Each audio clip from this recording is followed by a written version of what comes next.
Vintage stories and ইন্টারপ্রিটেশনে আমি সহেলি আবারও চলে এলাম রবীন্দ্রনাথ মৈত্রের লেখা জুয়ারি গল্পটি নিয়ে।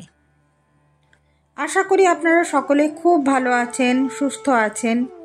তো চলুন এখন পড়া যাক ও শোনা যাক রবীন্দ্রনাথ মিত্রের লেখা জুয়ারি গল্পখানি। সেদিন প্রাতে তিনহাট্টির মেলায় জুয়ারিদের বৈঠক বসিয়াছিল। বৈঠকের বিচার্য বস্তু ছিল জনৈক হিন্দুস্থানি জুয়ারি। কাল রাত্রে কোনো হতভাগ্যকে খেলায় নিঃস্ব করিয়া পরে তাহার সহসা করুণার উদ্রেক হয়। সে তাহাকে পাথেয় বাবদ 2 টাকা দিয়া বিদায় করে। কথাটি রটিতে বিলম্ব হইল না এবং অতি অল্পক্ষণের মধ্যেই এই পরম দয়ালু হিন্দুস্থানি জুয়ারির ছকে খেলোয়াড়দের ভিড় জমিয়া গেল। অন্যান্য জুয়ারিদের তাহা সহিল না। তাহারা তাহাদের সর্দার সতীশ কর্মকার ওরফে সতু জুয়ারির কাছে গিয়া নালিশ করিল। তাহার ফলে আজিকার বৈঠক। ভকত জুয়ারির অবৈধ আচরণের দণ্ডের ব্যবস্থা লইয়া জুয়ারিদের মধ্যে আন্দোলন চলিতেছে। তখন সতীশ আসিয়া পৌঁছিল। অতি শীর্ণকায়, দীর্ঘদেহ, কৃষ্ণবর্ণ, গলায় তুলসীর কণ্ঠী। ভক্তকে দেখিয়াই রক্তচক্ষু আরো আরক্ত করিয়া সতীশ কহিল, কি হে দয়াময়? ভক্ত বিদ্রুপ বুঝিল না, বলিল, হাঁ সর্দারজি, দয়া করবার লাগে, তুলসীদাস জানে। বেটা ছাতুখোর, খেলতে এসেছিস জুয়া, তুলসীদাসে তোর কাজ কিরে বাপু? এবার ভক্ত বুঝিল। তখন তুলসীদাস ছাড়িয়া সে একেবারে গুরু নানকের দোহা আবৃত্তি করিতে আরম্ভ করিল। সতীশ ধমক দিয়া কহিল, শ্লোক বলতে হয়, ঠাকুর টিকিতে ফুল গুঁজে ঠাকুর বাড়ি যাও, দয়া করে গেলে এ মেলা ছাড়তে হবে। বৎসরের খোরাক এই মেলা হতেই ভকত জোগাড় করে, মেলা ছাড়িলে অন্ন মিলিবে না। ভয় পাইয়া ভকত বলিল, কসুর মাফ করিও সর্দারজি, আর এসা নেই হোগা। সতীশ খৈনির ডেলাটা মুখে ফেলিয়া কহিল, আচ্ছা যাও, জরিমানা দিতে হবে 50 টাকা। ভকত বাঁচিয়া গেল, কহিল, আপনার বহুত দয়া আছে সর্দারজি, টাকা আমি নিয়ে আসছি। ভকত চলিয়া গেল। সতীশ সকলের দিকে চাহিয়া হাসিয়া কহিল, জুয়ারির দয়া, ভূতের মুখে আবার নাম রাম। সকলে হো হো করিয়া হাসিয়া উঠিল। সতীশ কহিল, যা হোক, আজ অমাবস্যার পূজা, লোকের ভিড় হবে, 2-1 পয়সার দান কেউ খেলবে না, 2 আনা থেকে সরু, বুঝলে সব? সকলে বিনা বাক্যে সতীশের আদেশ মানিয়া লইল। সতীশ চলিয়া গেল। তিনহাটির মেলায় সতীশের প্রতিপত্তি ছিল যথেষ্ট। মেলার মালিকও তাহাকে খাতির করিয়া চলিতেন। কারণ ছিল, আজ কয়েক বৎসর হইল পৈতৃক স্বর্ণকার বৃত্তি ছাড়িয়া সতীশ জুয়ার ব্যবসা আরম্ভ করিয়াছিল এই মেলাতেই। তখনও মেলার শৈশব অবস্থা। এই জমিদারের সহিত সতীশের পরিচয় হয়। পরবর্ষ জমিদারের নির্দেশ ক্রমে মেলায় খেলিবার জন্য সতীশ একদল জুয়ারির আমদানি করিল। দেখিতে দেখিতে কয়েক বৎসরের মধ্যেই মেলা জাঁকিয়া গেল। সতীশের প্রতিষ্ঠার অন্ত রহিল না। লোকের সংক্ষেপে তিনহাট্টির মেলার নাম দিয়াছিল জুয়ার মেলা। প্রকৃতপক্ষে দোকান পসার অর্ধেক ছিল জুয়ার দোকানে, আর মেলার এই অংশের প্রাণস্বরূপ ছিল সতীশ। জুয়ারিদের সুখ সুবিধা দেখিবার ভার ছিল তাহার উপর। শান্তি শৃঙ্খলা রক্ষা, দারোগা সেপাইদের পার্বণী আদায় করা প্রভৃতি কাজ সেই করত। এই 1 মাস তাহার বিশ্রাম রহিত না। শুধু পুত্র হরিদাসের কথা মনে হইলে সেদিন আর সতীশের খেলা জমিত না। বর্ষ 13 পূর্বে একদিন এই তিনহাট্টির মেলাতেই সে তাহাকে বিসর্জন দিয়া ঘরে ফিরিয়াছে। ক্ষত শুকাইয়া গিয়াছিল বহুদিন। কিন্তু আজও স্মৃতির বিন্দুমাত্র আঘাতে তাহা হইতে রক্ত খরিত হয়। অমাবস্যা, মেলার রক্ষাকারী পূজা, দারুণ ভিড়। চারিপাশে কতকগুলো লোহার চেয়ার, তাহার সম্মুখে প্রকাণ্ড একটি চৌকিতে ধোপদস্ত চাদর পাতা, দুই পাশে দুইটি ফুলদানির মধ্যে একটি বার কষে পানের খিলি ও বিড়ি, মাথার উপরে মোমবাতির ঝাড়। এই সরঞ্জাম লইয়া সন্ধ্যা হইতেই সতীশ তাহার জুয়ার আসর পাতিয়া বসিয়াছিল। এই দিনে মেলার জমিদার ও চারিপাশের পল্লীর সম্পন্ন ব্যক্তিরা সতীশের ছকে জুয়া খেলিতেন। পূর্বে ইহা নিতান্তই শখের ব্যাপার ছিল, সম্প্রতি বার্ষিকে পরিণত হইয়া গিয়াছে। সতীশের নিমন্ত্রিত খেলোয়াড়ের দল তখনও আসিয়া পৌঁছন নাই, কিন্তু দোকানের চারিপাশে ভিড় কম ছিল না। অনেকগুলো দর্শক দাঁড়াইয়া সতীশের খেলা আরম্ভের প্রতীক্ষা করিতেছিল। তাহারা কেন দাঁড়াইয়া আছে সতীশ তাহা জানিত, তথাপি কহিল, তোরা দাঁড়িয়ে ভিড় জমাস কেন? খেলতে পারবি নে, বড় দানের খেলা আছে। সম্মুখের লোকেরা কেহ কিছু কহিল না, কিন্তু পিছন হইতে একজন ভিড় ঠেলিয়া সম্মুখে আসিয়া কহিল, পারব না বটে। কেন? পয়সা নেই। আমাদের না। সতীশ অপাঙ্গে একেবারে লোকটাকে দেখিয়া লইল। তাহার গায়ে লাল ফুলদার কামিজ, গলায় নানা বর্ণের ও উলের কমফোর্টার, সদ্য তৈলাক্ত চুলে ঢেউ তোলা সিথি, কোমরে জড়ানো বেগুনি রঙের একখানা ফুলদার আলোয়ান। সতীশকে কথা বলিবার অবকাশ না দিয়াই হাতের ডবল স্প্রিংয়ের ছাতিটা কাঁধের উপর ফেলিয়া সে পুনরায় কহিল, চাষার পয়সা নেই বুঝি? না, খেলা লাগাও। সতীশ বুঝিল লোকটির সদা কিছু পাট বেচিয়া আসিয়াছে। মনে মনে হাসিয়া কহিল, বসো তবে মণ্ডলের পো, তোমার হাতেই বউনি হোক। নাও ধরো, খিলিবিড়ি নাও। খেলা শুরু হইল। প্রথম প্রথম 2-4 দান সতীশ হারিল। মণ্ডলের পুত্র হাসিয়া কহিল, এইবার বড় দান লাগাও জুয়ারি ভাই। আরও জন কয়েকের খেলিবার ইচ্ছা ছিল, কিন্তু তাহাদের সম্বল ছিল অল্প।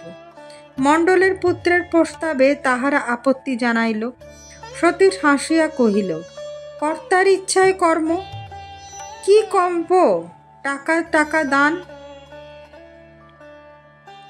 মণ্ডলের পুত্র কহিল, 5 টাকা। সতীশ মনে মনে হাসিল, মুখে কহিল, রাজি, তোমার হাতেই ফকির হলাম দেখছি। খেলা চলিল।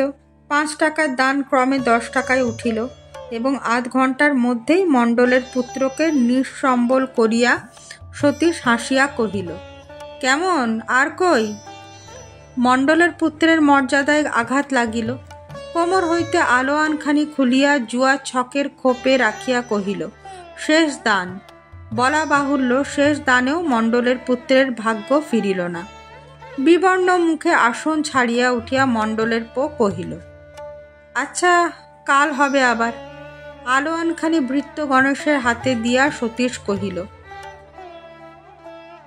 বেশত, আজ ধুনি জেলে দেহটা একটু তাতিয়ে রেখো। অপমানে মণ্ডলপুত্রের চোখ ফাটিয়া জল আসিতেছিল।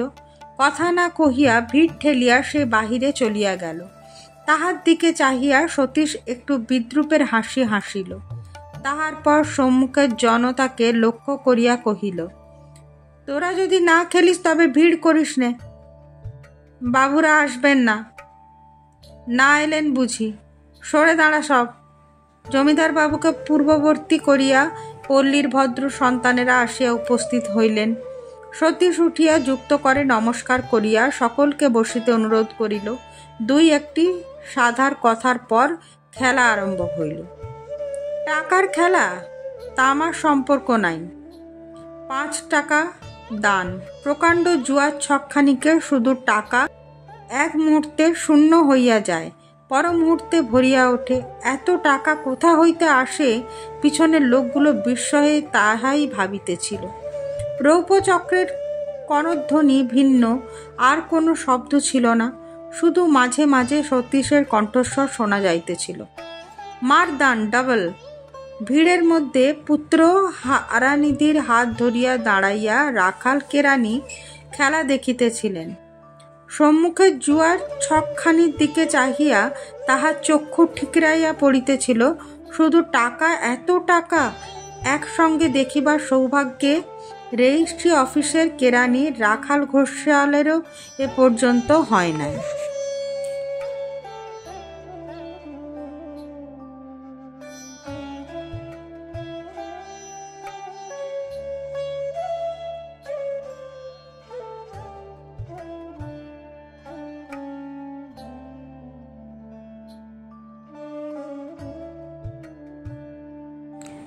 রাত্রি প্রায় 10টা। তখন খেলোয়াড়েরা উঠিলেন।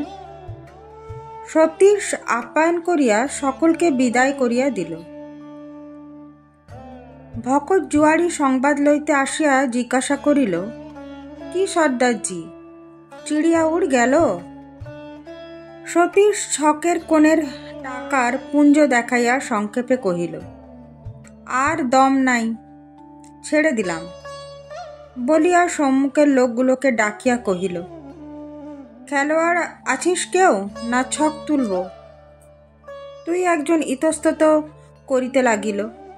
রাখাল কেরানি হারুর হাত ধরিয়া সম্মুখে আসিয়া কহিলেন, বস হারু, একটুখানি একদান খেলি।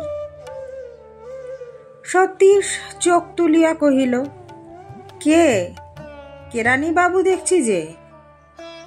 ইতিপূর্বে 2-1বার সতীশ রাখাল কেরানিকে দিয়া মানি অর্ডার লিখাইয়া লইয়াছিল, সেই হইতে অল্প পরিচয় ছিল। রাখাল কেরানি কহিলেন, হাঁ, খেলি একদান, কি বলো? খেলবেন বই কি, আপনাদের ভরসাতেই আসা, বসুন। কম থেকেই শুরু করি, কি বলিস হারু? হারু কোনো পরামর্শ দেওয়া প্রয়োজন বোধ করিল না।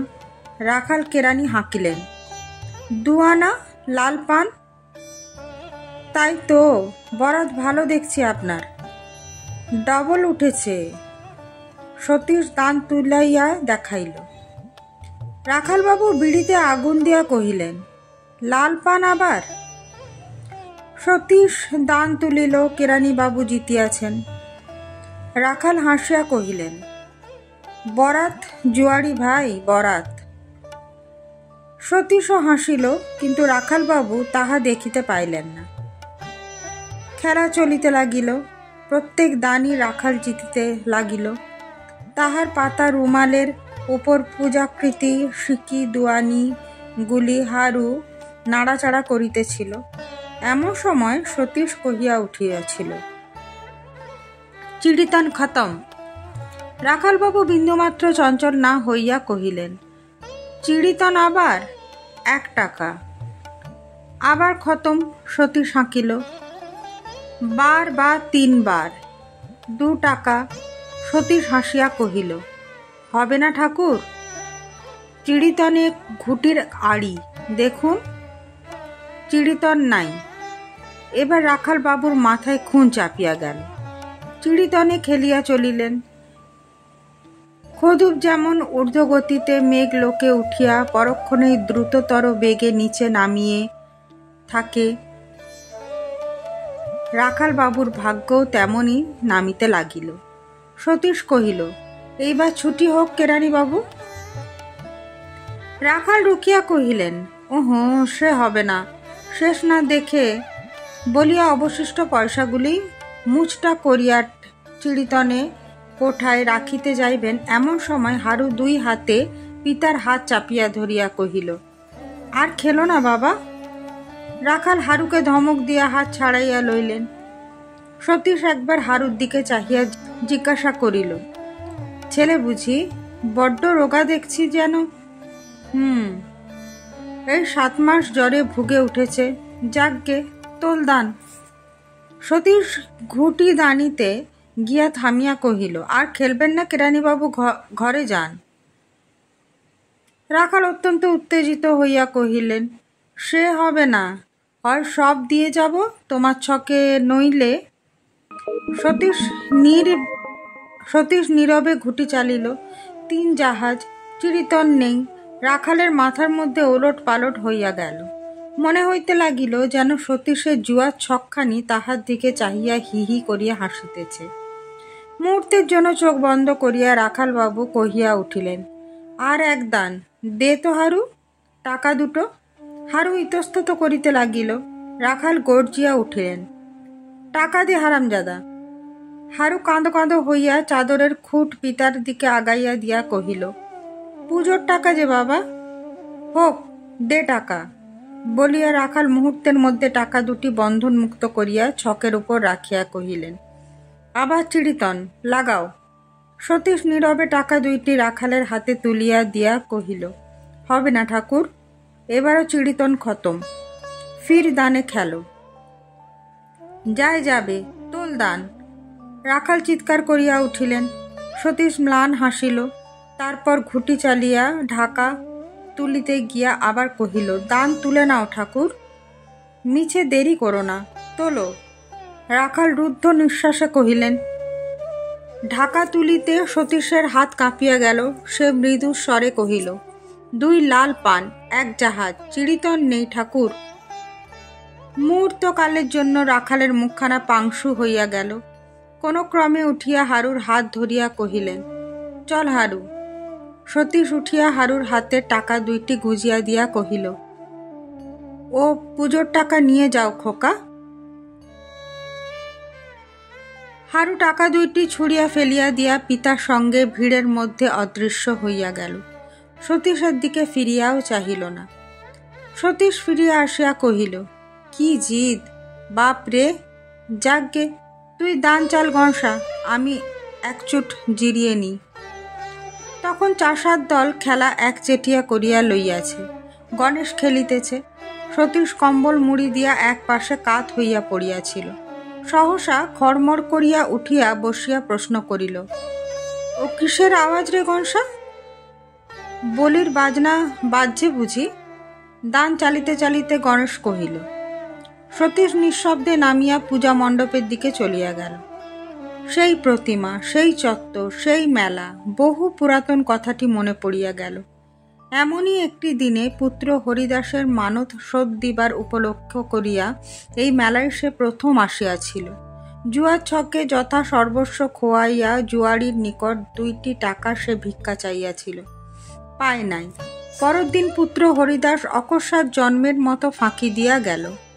পরবৎসর সতীশ মেলায় আসিল জুয়ারি হইয়া। 12 বৎসর আগেকার কথাগুলি বড় স্পষ্ট হইয়াই আজ মনে পড়িতেছিল।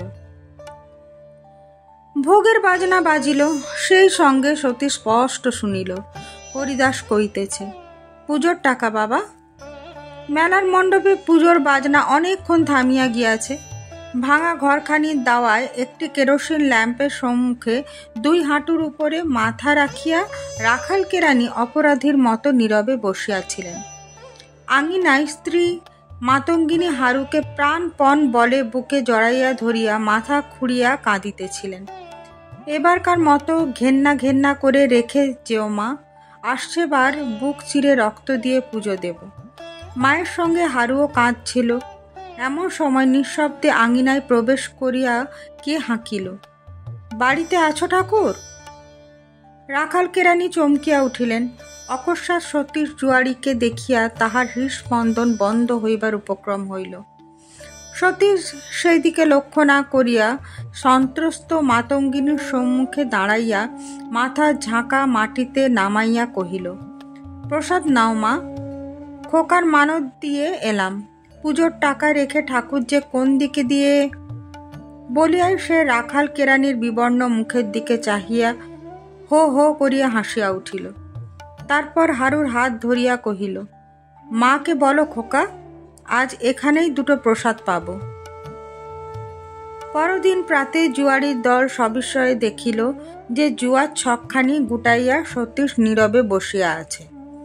দিনু জুয়ারি জিজ্ঞাসা করিল, ব্যাপার কি হে ওস্তাদ?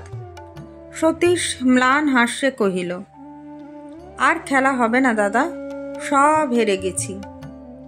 বলাই বাহুল্য, সে কথা কেহ বিশ্বাস করিল না।